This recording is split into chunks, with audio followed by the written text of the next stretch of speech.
ಇನ್ ಗುಲ್ಬರ್ಗಾ ವಾರ್ತೆಗಳ ಪ್ರಾಯೋಜಕರು Devanand saree centre super market Kalaburagi. Devanand saree centre ಹಲವು ವರ್ಷಗಳಿಂದ ಕಲಬುರ್ಗಿ ಮಹಾಜನತೆಯ ಭರವಸೆ ಗಳಿಸಿರುವ ರೇಷ್ಮೆ ಸೀರೆಗಳ ಅತಿ ದೊಡ್ಡ ಶೋರೂಮ್. ಹಬ್ಬಗಳು, ಮದುವೆ, ಉಪನಯನ ಹಾಗೂ ನಿಮ್ಮ ಮನೆಯ ಶುಭ ಸಮಾರಂಭಗಳಿಗೆ ಬೇಕಾಗುವ ರೇಷ್ಮೆ ಸೀರೆಗಳಿಗೆ ದೂರದ ಬೆಂಗಳೂರು, ಹೈದರಾಬಾದ್ ನಗರಗಳಿಗೆ ಹೋಗುವ ಅಗತ್ಯವಿಲ್ಲ. ದೇವಾನಂದ್ ಸ್ಯಾರಿ ಸೆಂಟರ್ ನೀಡುತ್ತಿದೆ exclusive silk saree collections. Devanand saree ಸೆಂಟರ್ನಲ್ಲಿ ಈಗ ಮದುವೆ ಮುಂತಾದ ಶುಭ ಸಮಾರಂಭಗಳಿಗೆ ಕಾಂಚೀವರಂ ಸೇರಿದಂತೆ wedding brocade sarees, pure Dharmavaram ಸೀರೆಗಳು, ಪ್ಯೂರ್ ಬನಾರಸ್ ಸೀರೆಗಳು, pure Uppada silk, pure Ilkal ಸೀರೆಗಳು, pure fancy Gadwal silk, pure Paithani ಸೀರೆಗಳು, ಪ್ಯೂರ್ ಸಾಫ್ಟ್ ಸಿಲ್ಕ್ ಸೀರೆಗಳು ವಿವಿಧ ವಿನ್ಯಾಸಗಳಲ್ಲಿ. ಕಲಬುರಗಿಯಲ್ಲೇ ಅತಿ ದೊಡ್ಡ ಮತ್ತು ವಿಶಾಲವಾದ 10,000 ಚದುರ ಅಡಿ ಇರುವ ಏಕೈಕ ಸ್ಯಾರಿ ಸೆಂಟರ್ ದೇವಾನಂದ್ ಸ್ಯಾರಿ ಸೆಂಟರ್. ಭೇಟಿ ಕೊಡಿ. ದೇವಾನಂದ್ ಸ್ಯಾರಿ ಸೆಂಟರ್, ಕಾಮತ್ ಹೋಟೆಲ್ ಹಿಂದುಗಡೆ, ಸೂಪರ್ ಮಾರ್ಕೆಟ್, ಕಲಬುರಗಿ.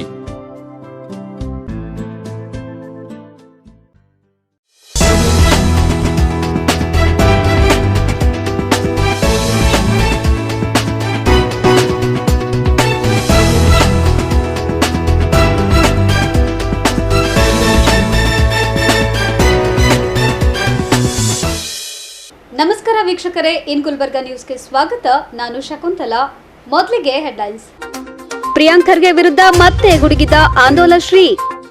ಸೆಪ್ಟೆಂಬರ್ 29ರಂದು ಕಬ್ಬು ಬೆಳೆಗಾರರ ಸಂಘದ ಬೃಹತ್ ಸಮಾವೇಶ. ಮಮ್ಶೆಟ್ಟಿ ಸುದ್ದಿಗೋಷ್ಠಿ. ಇದೀಗ ವಾರ್ತೆಗಳ ವಿವರ. ಕಲಬುರಗಿ ಜಿಲ್ಲಾ ಉಸ್ತುವಾರಿ ಸಚಿವ ಪ್ರಿಯಾಂಕ್ ಖರ್ಗೆ ಅವರು ಭ್ರಷ್ಟ ಅಧಿಕಾರಿಗಳನ್ನ ಬೆಂಬಲಕ್ಕೆ ನಿಂತಿದ್ದಾರೆ ಎಂದು ಶ್ರೀರಾಮ ಸೇನೆ ರಾಷ್ಟ್ರೀಯ ಗೌರವಾಧ್ಯಕ್ಷ ಆಂದೋಲ ಮಠದ ಸಿದ್ದಲಿಂಗ ಸ್ವಾಮೀಜಿಗಳು ಆರೋಪಿಸಿದ್ದಾರೆ. ಈ ಕುರಿತು ನಗರದಲ್ಲಿ ಮಾಧ್ಯಮದವರೊಂದಿಗೆ ಮಾತನಾಡಿದ ಅವರು, ಯಾದಗಿರಿ ಜಿಲ್ಲೆಯಲ್ಲಿ ನಡೆದ ಅನ್ನಭಾಗ್ಯ ಯೋಜನೆ ಅಕ್ಕಿ ಕಳ್ಳತನ ಪ್ರಕರಣದಲ್ಲಿ ಅಧಿಕಾರಿಗಳೇ ಭಾಗಿಯಾಗಿರುವುದು ಬಹಿರಂಗವಾಗಿದೆ. ಅಂತಹ ಭ್ರಷ್ಟ ಅಧಿಕಾರಿಗಳನ್ನು ಕಲಬುರಗಿ ಆಹಾರ ಇಲಾಖೆಗೆ ನಿಯೋಜನೆ ಮಾಡುವ ಮೂಲಕ ಮತ್ತಷ್ಟು ಭ್ರಷ್ಟಾಚಾರ ಮಾಡಲು ಅನುವು ಮಾಡಿಕೊಡಲಾಗಿದೆ.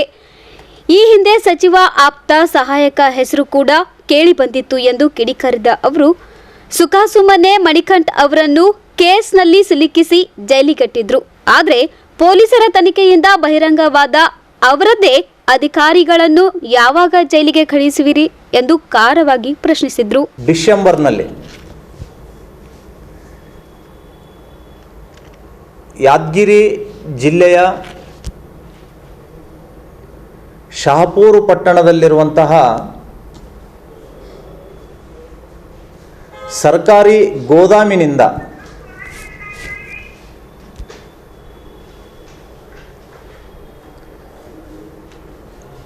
ಈ ರಾಜ್ಯದ ಜನರಿಗೆ ಅನ್ನಭಾಗ್ಯ ಯೋಜನೆಯಡಿಯಲ್ಲಿ ವಿತರಿಸುವಂತಹ ಆಹಾರ ಧಾನ್ಯಗಳನ್ನು ದಾಸ್ತಾನು ಮಾಡಲಾಗಿತ್ತು.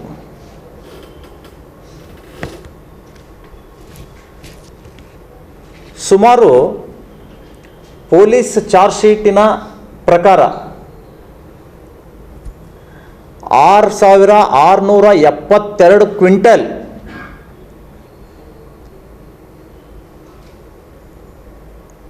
ನಂಬರ್ ಭಾಳ ಚೆನ್ನಾಗಿದೆ, 6677 ಕ್ವಿಂಟಲ್.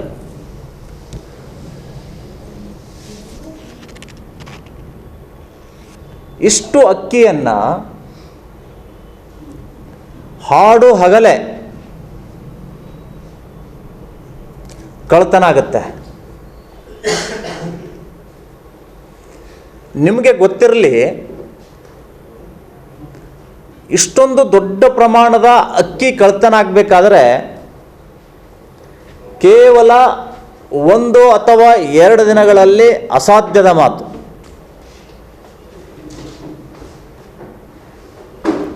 ಸುಮಾರು ದಿನಗಳಲ್ಲಿ ಪ್ಲ್ಯಾನ್ ಮಾಡಿಬಿಟ್ಟು ಇಷ್ಟು ಅಕ್ಕಿಯನ್ನು ಲೂಟಿ ಮಾಡಿ ಹಾಕ್ತಾರೆ. ಅದಾದ ನಂತರ ತನಿಖೆ ಮಾಡಿ FIR ದಾಖಲಾಗುತ್ತೆ. ಈಗ ಚಾರ್ಜ್ ಶೀಟು ಕೂಡ ದಾಖಲಾಗಿದೆ. ಪೊಲೀಸ್ ಎನ್ಕ್ವೈರಿಯಲ್ಲಿ ಸಾಬೀತಾಗಿರುವಂತಹ ವಿಷಯವನ್ನು ಯಥಾವತ್ತಾಗಿ ಆರೋಪ ಪಟ್ಟಿಯನ್ನು ಸಿದ್ಧಪಡಿಸಿ ಕೋರ್ಟಿಗೆ ಸಬ್ಮಿಟ್ ಮಾಡಿದ್ದಾರೆ. ದುರಂತ ಅಂದರೆ ಆ ಚಾರ್ಜ್ ಶೀಟ್ನಲ್ಲಿ ಯಾರು ಅಕ್ಕಿ ಕಳ್ಳತನ ಆಗಿದೆ ಅಂತ ದೂರು ಕೊಟ್ಟಿದ್ರೋ ಭೀಮರಾಯ್ ಮಾರ್ಕಂಡಪ್ಪ ಯಾದಗಿರಿ ಜಿಲ್ಲೆಯ deputy director food and supply Yadgir ಇವರೇನು ಕಂಪ್ಲೇಂಟ್ ಕೊಟ್ಟಿದ್ರೋ ಅದೇ ವ್ಯಕ್ತಿನೇ ಈ ಕಳ್ಳತನದಲ್ಲಿ ಭಾಗಿಯಾಗಿದ್ದಾನೆ ಅಂತ ಹೇಳಿ ಚಾರ್ಜ್ ಶೀಟ್ನಲ್ಲಿ ಅಕ್ಯೂಸ್ ನಂಬರ್ 14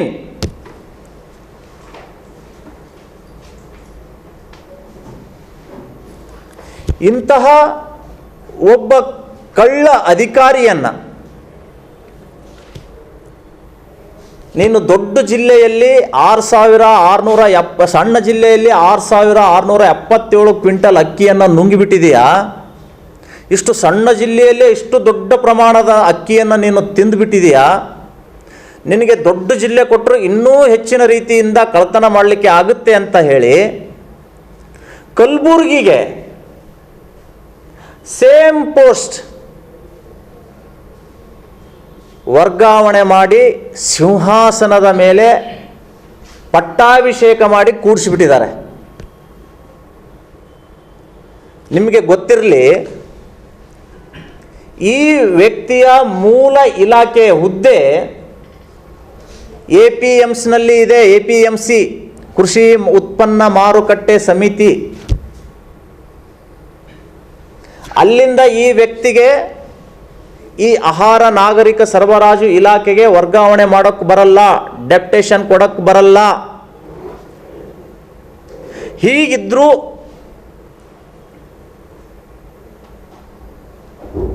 ಈ ಅಧಿಕಾರಿ ಯಾರಿಂದ ಪ್ರಭಾವ ಬೆಳೆಸಿ ಈ ಪೋಸ್ಟ್ಗೆ ವರ್ಗಾವಣೆ ಆದರೂ ಡೆಪ್ಯುಟೇಷನ್ ಆದರೂ ಅನ್ನುವಂತಹದ್ದು ಯಕ್ಷ ಪ್ರಶ್ನೆ. ಇಷ್ಟೆಲ್ಲ ಇದ್ದಾಗಿಯೂ ಕೂಡ ಇವರನ್ನು ಕಲಬುರಗಿ ಅನ್ನುವಂತಹ ದೊಡ್ಡ ಜಿಲ್ಲೆಗೆ ತಂದು ಕೂಡಿಸಿದಂತಹ ಮಹಾನ್ ವ್ಯಕ್ತಿ ಯಾರು? ಯಾರು ಇವರನ್ನು ಇಲ್ಲಿಗೆ ವರ್ಗಾವಣೆ ಮಾಡಲು ಶಿಫಾರಸು ಪತ್ರ ಕೊಟ್ಟರು? ಯಾಕೆ ಅಂತ ಕೇಳಿದರೆ, ಒಂದು ಸಣ್ಣ ಪೋಸ್ಟ್ ಆಗಬೇಕಾದ್ರೂ ಶಿಫಾರಸು ಪತ್ರ ಬೇಕು. ಇದಕ್ಕೆ ಕೊಟ್ಟಂತಹ ಮಂತ್ರಿ ಯಾರು? ಆಯಿತು, ಅವರು ಇಲ್ಲಿ ಬಂದು ಕೂತ್ಕೊಂಡಿದ್ದಾರೆ, ಚಾರ್ಜ್ ಶೀಟ್ ಸಬ್ಮಿಟ್ ಆಗಿದೆ, ಆರೋಪಿ ನಂಬರ್ 14 ಇದ್ದಾರೆ. ನಾನು ಈ ಭಾಗದ ರಾಜಕಾರಣಿಗಳಿಗೆ ಉಸ್ತುವಾರಿಗೆ ಕೇಳಲಿಕ್ಕೆ ಬಯಸ್ತಾನೆ, ಅವಳಿ ಜಿಲ್ಲೆಯ ಉಸ್ತುವಾರಿಗಳಿಗೆ.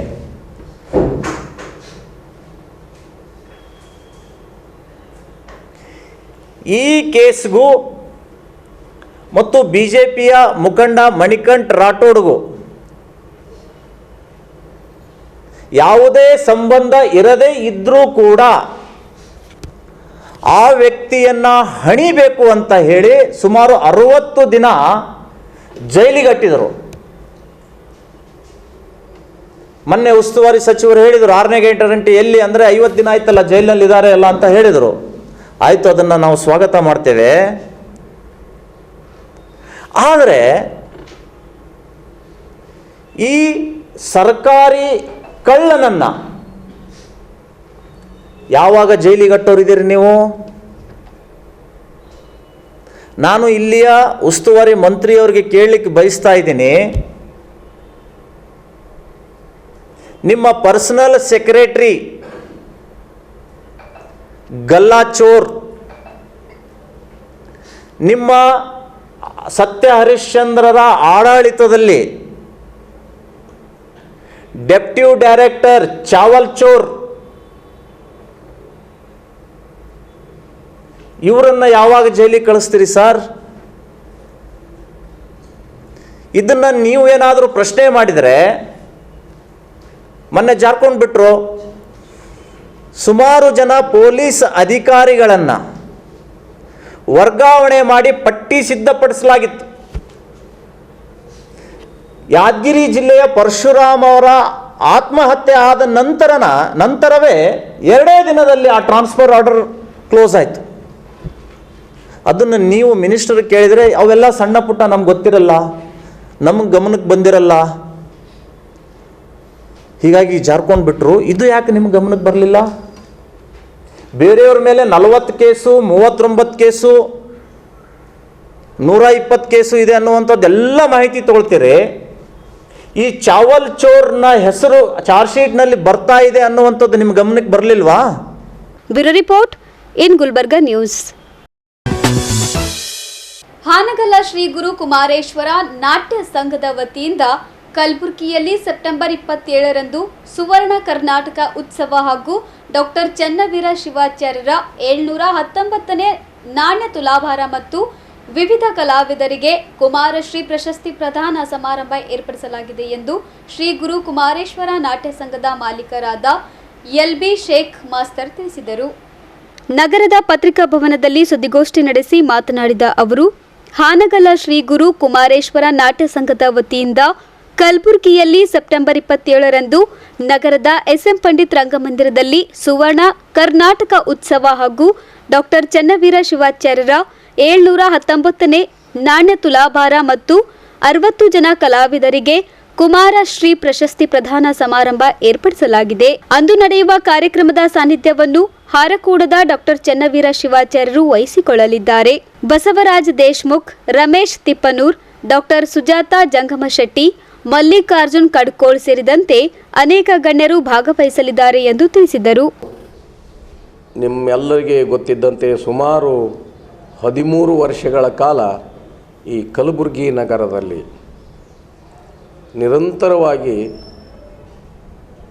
ಒಂದು 65 ನಾಟಕಗಳನ್ನು, 24 ಲೇಖಕರ 65 ನಾಟಕಗಳನ್ನು ಹಾಗೂ 9,000 ಪ್ರಯೋಗಗಳನ್ನು ಹೆಚ್ಚಿಗೆ ಕಂಡಿದ್ದಂಥ ಏಕೈಕ ಕಂಪ್ನಿ ಕುಮಾರೇಶ್ವರ ನಾಟ್ಯ ಸಂಘ ಹಾನಗಲ್.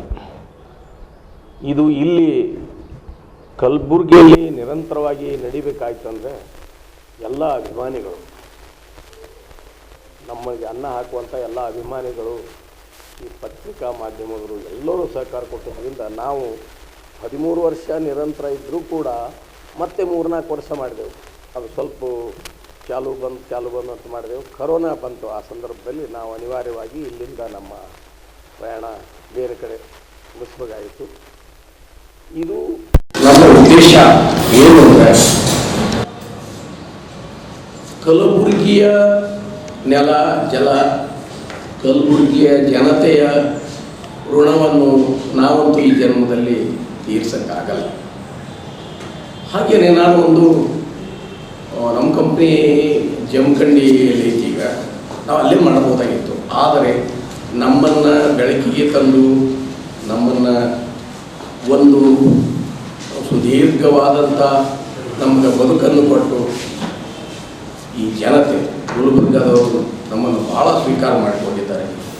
ಅದಕ್ಕೆ ನಾವು ಬಹುದಿನದ ಕನಸು, ನಾವು ಹೋದ ವರ್ಷನೇ ಇದು 41ನೇ ವಾರ್ಷಿಕೋತ್ಸವ ಮಾಡಬೇಕು, ಇಲ್ಲೇ ಯಾಕೆ ಮಾಡಬೇಕು ಅನ್ನುವಂಥ ಉದ್ದೇಶ ಅಂದರೆ ಚಿರಪರಿಚಿತವಾದಂಥ ಇದು ಕುಮಾರೇಶ್ವರ ನಾಟ್ಯ ಸಂಘ ಹಾನಗಲ್. ಅದು ಹಾನಗಲ್ ಅಂತ ಹೇಳಲಿಕ್ಕೆ ಅದ್ರ ಜೊತೆ ಕಲಬುರಗಿನೇ ಅಂತ ಅನ್ಕೋತೀನಿ. ನಾನು ಕಲಬುರಗಿ ಕಂಪ್ನಿನೇ ಅನ್ಕೋತೀನಿ. ಎಷ್ಟೋ ಸಾವಿರ ಒಳ್ಳೆಯ ನಾಟಕಗಳನ್ನು ನಾವು ಕೊಟ್ಟಿವಿ ಅಂತ ಇವರೆಲ್ಲರೂ ನಮ್ಮನ್ನು ಸ್ವೀಕಾರ ಮಾಡಿ ಇಟ್ಕೊಂಡಾರೆ. ನಾವು ಈ ಋಣವನ್ನು ಹೇಗೆ ತೀರಿಸಬೇಕು ಅನ್ನುವಂಥ ಜೊತೆಯಲ್ಲಿ ಒಂದು 42ನೇ ವರ್ಷದ ಒಂದು ವಾರ್ಷಿಕೋತ್ಸವ, ಅದರ ಜೊತೆ ಧಾರ್ಮಿಕ ಕಾರ್ಯಕ್ರಮ, ಹಾರಗೌಡ ಶ್ರೀಗಳ ಒಂದು ತುಲಾಭಾರದ ಜೊತೆ 60 ಜನ ಕಲಾವಿದರಿಗೆ ಗೌರವಿಸಬೇಕು ಅಂತ. ಅಂದರೆ ಕೇವಲ ವೃತ್ತಿಯವರಲ್ಲ, ವೃತ್ತಿ, ಗ್ರಾಮೀಣ ಮತ್ತು ನಾವು ಇದರಲ್ಲಿ ಪ್ರೇಕ್ಷಕರನ್ನು ಕೂಡ ನಾವು ಗೌರವಿಸ್ತೀವಿ, ಸನ್ಮಾನ ಮಾಡ್ತೀವಿ. ಅವತ್ತಿನ ದಿನ ಒಂದು 5-6 ಜನ ಪ್ರೇಕ್ಷಕರು ನಾವು ತಿಳಿದಂತೆ ಹಿಂದ ಸುಮಾರು 2 ವರ್ಷಗಳ ಕಾಲ, ಅವರು ನನಗೆ ಹೆಸರು ನೆನಪ ಇಲ್ಲ, ಸತತವಾಗಿ ನಮಗೆ ಒಂದು ಟೈಮ್ದಾಗ ಟಿಕೆಟ್ ತೋರಿಸಿ ಕಟ್ಟಿಟ್ಟಿದ್ರು ಅವರು. 2 ವರ್ಷಗಳ ಕಾಲ ನಮ್ಮ ನಾಟಕ ನೋಡಿದವರು ಶಿವರಾಜನ. ಅವ್ರನ್ನೂ ಕೂಡ ಆ ಸಂದರ್ಭದಲ್ಲಿ ನಾವು ಗೌರವಿಸ್ತೇವೆ ಅವ್ರನ್ನ. ಅದಕ್ಕೆ ನಮ್ಮ ಉದ್ದೇಶ ಏನು ಅಂದರೆ ಎಲ್ಲ ಗ್ರಾಮೀಣ ರಂಗಭೂಮಿ ಮತ್ತು ನೇಪಥ್ಯ ಇವ್ರನ್ನ ಒಂದಿಷ್ಟು ಗೌರವಿಸಿದರೆ ನಮಗೂ ಕೂಡ ಒಂದು ಗೌರವ, ಅದರ ಜೊತೆ ಅವರಿಗೆ ಒಂದು ಉತ್ಸುಕತೆ ಬರುತ್ತೆ. ಇಂಥ ಗ್ರಾಮೀಣ ರಂಗಭೂಮಿಯಲ್ಲಿ ದುಡಿದಂಥವ್ರಿಗೂ ಕೂಡ ಅವ್ರಿಗೊಂದು ಅವಕಾಶ ಸಿಗಬೇಕು ಅನ್ನುವಂಥ ದೃಷ್ಟಿ ಇಟ್ಟುಕೊಂಡು ಇದೊಂದು ಕಾರ್ಯಕ್ರಮ ನಾವು ಇಲ್ಲಿ ಹಮ್ಮಿಕೊಂಡಿವಿ.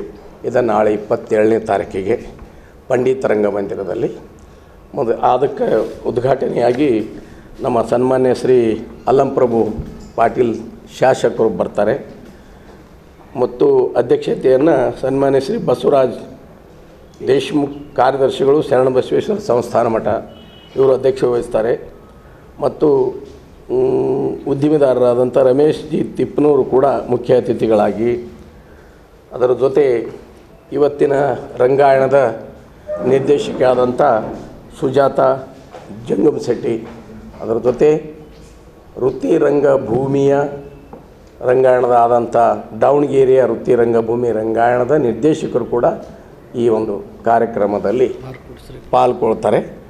ಹಾರ್ಕೋಡ ಶ್ರೀಗಳ ತುಲಾಭಾರವನ್ನು, ಯಾಕಂದರೆ ಮುಖ್ಯವಾಗಿ ನಮಗೆ ಒಂದು ಆಧ್ಯಾತ್ಮಿಕ ಚಿಂತನೆ ಇರಬೇಕು. ಏನೇ ಇದ್ದರೂ ಕೂಡ ಒಂದು ಆಧ್ಯಾತ್ಮಿಕ ಚಿಂತನೆ ನಮ್ಮಲ್ಲಿ ಬೆಳಿಬೇಕದು.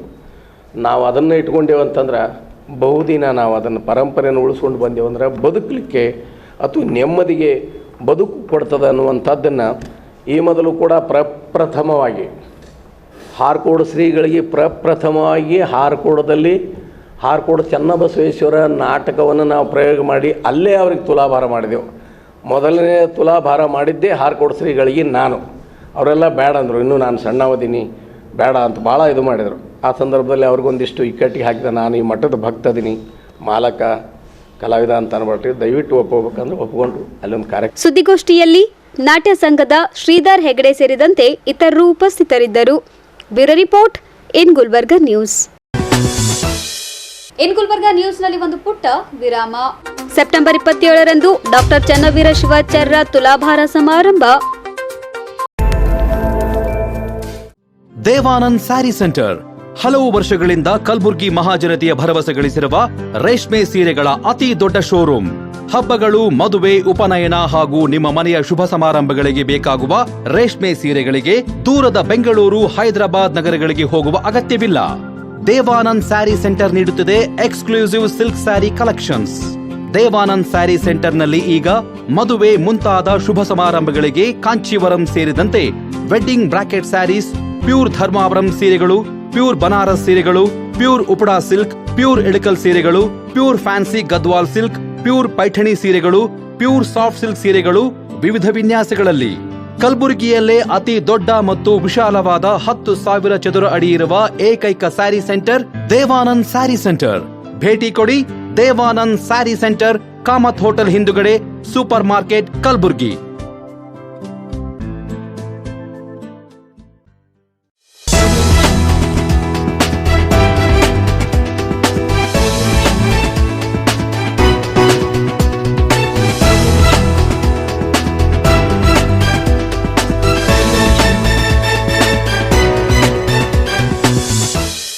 ವಿರಾಮದ ನಂತರ ಮತ್ತೆ ಇನ್ ಗುಲ್ಬರ್ಗ ನ್ಯೂಸ್ಗೆ ಸ್ವಾಗತ.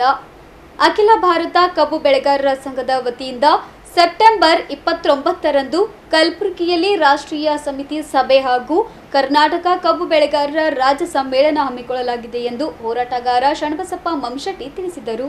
ನಗರದಲ್ಲಿ ಸುದ್ದಿಗೋಷ್ಠಿ ನಡೆಸಿ ಮಾತನಾಡಿದ ಅವರು, ಕಬ್ಬು ಬೆಳೆಗಾರರ ವಿವಿಧ ಸಮಸ್ಯೆಗಳ ಕುರಿತು ಸರ್ಕಾರದ ಗಮನ ಸೆಳೆಯಲು ಸೆಪ್ಟೆಂಬರ್ 29ರಂದು ಕಲಬುರಗಿಯ ಯಾತ್ರಿ ನಿವಾಸದಲ್ಲಿ ರಾಷ್ಟ್ರೀಯ ಸಮಿತಿ ಸಭೆ ಹಾಗೂ ಕರ್ನಾಟಕ ಕಬ್ಬು ಬೆಳೆಗಾರರ ರಾಜ್ಯ ಸಮ್ಮೇಳನ ಹಮ್ಮಿಕೊಳ್ಳಲಾಗಿದೆ. ಅಂದು ನಡೆಯುವ ಕಾರ್ಯಕ್ರಮಕ್ಕೆ ಅನೇಕ ರಾಜ್ಯ ನಾಯಕರು ಭಾಗವಹಿಸಲಿದ್ದಾರೆ ಎಂದು ತಿಳಿಸಿದರು.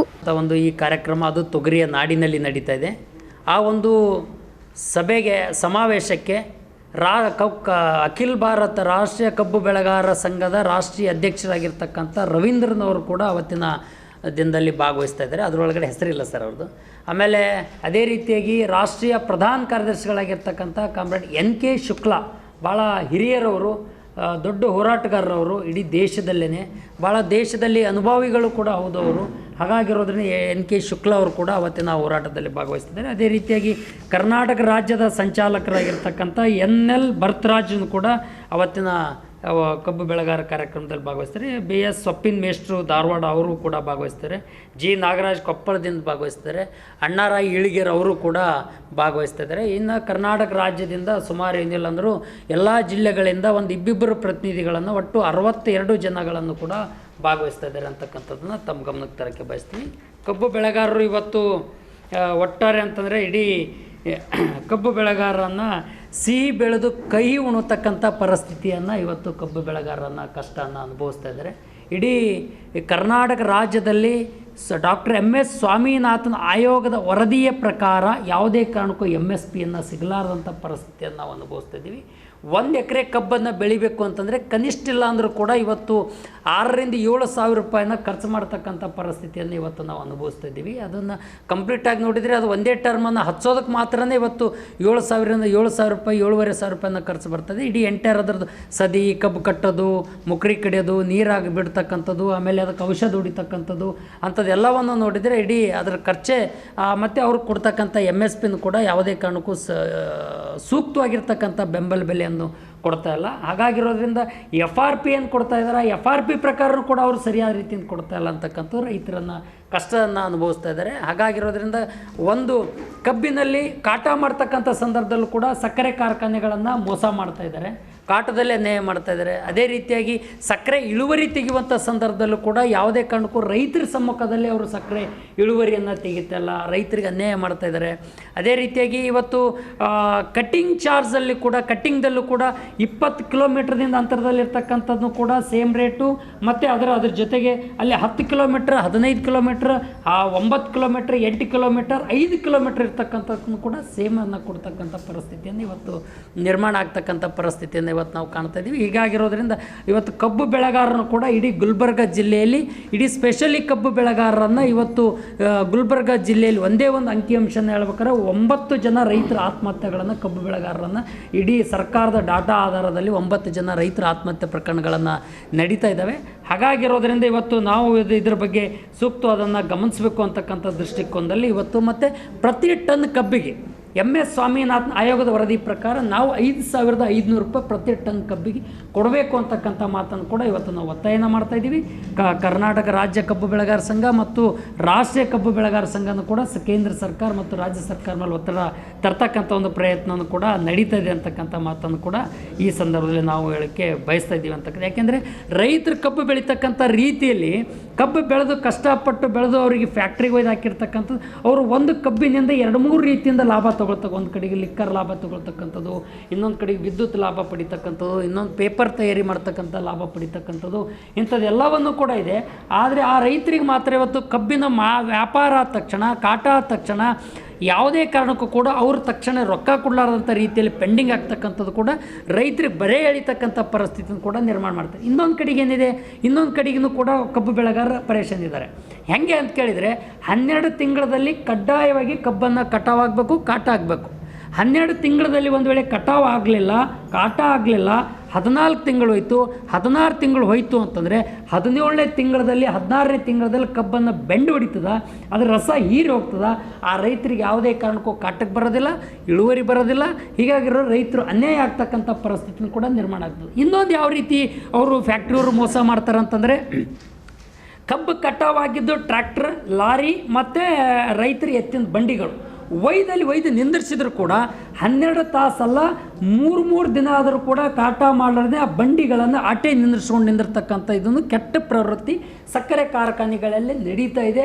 ಆ ರೀತಿ ನಡೀತು ಅಂದರೆ ಇವತ್ತು ಕಟಾವಾಗಿರುವಂಥ ಕಬ್ಬನ್ನು ಮರುದಿನ 24 ತಾಸು ಹೋಯ್ತಂದರೆ ಅದನ್ನು ಕಬ್ಬು ಹೀರ್ತಕ್ಕಂಥ ಪರಿಸ್ಥಿತಿ, ರಸ ಹೀರ್ಕೊಂಡು ಬರ್ತಕ್ಕಂಥ ಪರಿಸ್ಥಿತಿ ನಿರ್ಮಾಣ ಆಗ್ತದೆ.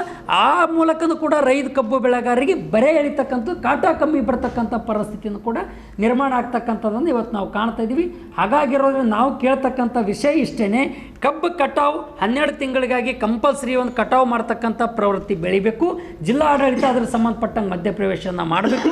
ಮತ್ತು ಕಟಾವು ಮಾಡಿ ಅಲ್ಲಿ ಫ್ಯಾಕ್ಟ್ರಿ ಒಳಗಡೆ ಒಯ್ದಿರ್ತಕ್ಕಂಥ ಕಬ್ಬನ್ನು ಏನಿದೆ APMC ಮತ್ತು ಜಿಲ್ಲಾ ಆಡಳಿತ, ತಹಸೀಲ್ದಾರರು ಮತ್ತು ಫ್ಯಾಕ್ಟ್ರಿ ಅವರು ಕೂಡಿಕೆಯಿಂದ ಕಬ್ಬಿನ ಕಾಟ ಹೊರಗಡೆ ನಿಂದಿರಿಸಿ ಕಾಟ ಮಾಡಿ ಒಳಗಡೆ ಹೋಗಬೇಕು ಅಂತಕ್ಕಂಥ ಮಾತನ್ನು ಅದನ್ನು ಈ ಒಂದು ಕಾಟದ ಸಂಬಂಧಪಟ್ಟಂಗೆ ರೈತರಿಗೆ ಅನ್ಯಾಯ ಆಗಲಾರಂಥ ರೀತಿಯಲ್ಲಿ ಹೊರಗಡೆ ನಿಂದಿರಿಸಿ ಕಾಟ ಮಾಡೇ ಗಾಡಿ ಒಳಗಡೆ ಕಳಿಸ್ಬೇಕು. ಎತ್ತಿನ ಬಂಡಿ ಕಾಟನೂ ಅದೇ ರೀತಿ, ಮತ್ತು ಲಾರಿ ಟ್ರ್ಯಾಕ್ಟರ್ಗಳಿರ್ತಕ್ಕಂಥ ಅದೇ ರೀತಿ ಆಗಬೇಕು ಅಂತಕ್ಕಂಥದ್ದು ಮಾತನ್ನು ಇವತ್ತು ಸುದ್ದಿಗೋಷ್ಠಿಯಲ್ಲಿ ಸಮಿತಿಯ MB ಸಜ್ಜನ್, ಮೇಘರಾಜ್ ಕಠಾರೆ, ಸುಧಾಮಾ ಧನ್ನಿ, ಲವಿತ್ರಾ ಸೇರಿದಂತೆ ಅನೇಕರು ಉಪಸ್ಥಿತರಿದ್ದರು. ಬ್ಯೂರೋ ರಿಪೋರ್ಟ್ ಇನ್ ಗುಲ್ಬರ್ಗಾ ನ್ಯೂಸ್. ಇದೀಗ ಮತ್ತೊಮ್ಮೆ ಮುಖ್ಯಾಂಶಗಳು. ಪ್ರಿಯಾಂಕ್ ಖರ್ಗೆ ವಿರುದ್ಧ ಮತ್ತೆ ಗುಡುಗಿದ ಆಂದೋಲಶ್ರೀ. ಸೆಪ್ಟೆಂಬರ್ 29ರಂದು ಕಬ್ಬು ಬೆಳೆಗಾರರ ಸಂಘದ ಬೃಹತ್ ಸಮಾವೇಶ. ಮಮ್ಶೆಟ್ಟಿ ಸುದ್ದಿಗೋಷ್ಠಿ. ಇದೇ ಹೊತ್ತಿನ ಇನ್ ಗುಲ್ಬರ್ಗಾ ನ್ಯೂಸ್. ಮುಂದಿನ ಸಂಚಿಕೆಯಲ್ಲಿ ಮತ್ತೆ ಭೇಟಿಯಾಗೋಣ. ನಮಸ್ಕಾರ. ದೇವಾನಂದ್ ಸ್ಯಾರಿ ಸೆಂಟರ್ ಹಲವು ವರ್ಷಗಳಿಂದ ಕಲಬುರ್ಗಿ ಮಹಾಜನತೆಯ ಭರವಸೆ ಗಳಿಸಿರುವ ರೇಷ್ಮೆ ಸೀರೆಗಳ ಅತಿ ದೊಡ್ಡ ಶೋರೂಮ್. ಹಬ್ಬಗಳು, ಮದುವೆ, ಉಪನಯನ ಹಾಗೂ ನಿಮ್ಮ ಮನೆಯ ಶುಭ ಸಮಾರಂಭಗಳಿಗೆ ಬೇಕಾಗುವ ರೇಷ್ಮೆ ಸೀರೆಗಳಿಗೆ ದೂರದ ಬೆಂಗಳೂರು, ಹೈದರಾಬಾದ್ ನಗರಗಳಿಗೆ ಹೋಗುವ ಅಗತ್ಯವಿಲ್ಲ. ದೇವಾನಂದ್ ಸ್ಯಾರಿ ಸೆಂಟರ್ ನೀಡುತ್ತಿದೆ exclusive silk saree collections. Devanand saree ಸೆಂಟರ್ನಲ್ಲಿ ಈಗ ಮದುವೆ ಮುಂತಾದ ಶುಭ ಸಮಾರಂಭಗಳಿಗೆ ಕಾಂಚೀವರಂ ಸೇರಿದಂತೆ wedding brocade sarees, pure Dharmavaram ಸೀರೆಗಳು, ಪ್ಯೂರ್ ಬನಾರಸ್ ಸೀರೆಗಳು, pure Uppada silk, pure Ilkal ಸೀರೆಗಳು, pure fancy Gadwal silk, pure Paithani ಸೀರೆಗಳು, ಪ್ಯೂರ್ ಸಾಫ್ಟ್ ಸಿಲ್ಕ್ ಸೀರೆಗಳು ವಿವಿಧ ವಿನ್ಯಾಸಗಳಲ್ಲಿ. ಕಲಬುರಗಿಯಲ್ಲೇ ಅತಿ ದೊಡ್ಡ ಮತ್ತು ವಿಶಾಲವಾದ 10,000 ಚದುರ ಅಡಿ ಇರುವ ಏಕೈಕ ಸ್ಯಾರಿ ಸೆಂಟರ್ ದೇವಾನಂದ್ ಸ್ಯಾರಿ ಸೆಂಟರ್. ಭೇಟಿ ಕೊಡಿ. ದೇವಾನಂದ್ ಸ್ಯಾರಿ ಸೆಂಟರ್, ಕಾಮತ್ ಹೋಟೆಲ್ ಹಿಂದುಗಡೆ, ಸೂಪರ್ ಮಾರ್ಕೆಟ್, ಕಲಬುರ್ಗಿ.